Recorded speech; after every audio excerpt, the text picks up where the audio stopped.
tonight.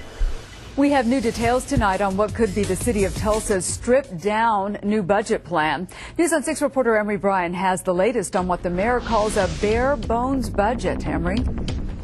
Well, Terry, Mayor Bartlett says most city services under his proposed budget would stay at about the same level as they are now. That includes the police department. The new budget does not include money to hire back those laid-off officers en masse. They could be rehired individually to replace officers who are retiring. Mr. Chairman, councilors, you have in front of you our annual budget. Mayor Dewey Bartlett's idea of the budget basically keeps city services at the current level. Bartlett calls it the new normal. To reflect higher costs, the budget includes higher rates for utilities, higher fines for tickets, higher fees for many other city services. We have found some opportunities that we think the public will agree to. They are potential increases in fees or things that are already in place.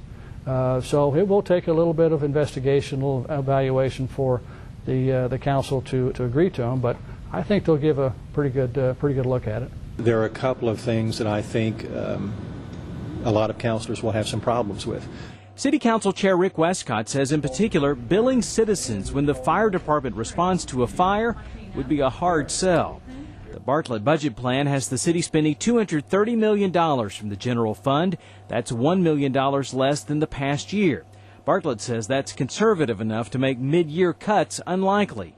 It does not include money to rehire laid-off officers, except to replace veteran officers who retire. Yes, that's the assumption. We have just roughly 80-some police officers that had been laid off. I don't know if they're still around the area. I assume most of them are, but that would be obviously the first group that we would approach to see if they'd be interested in returning, and I assume most of them would.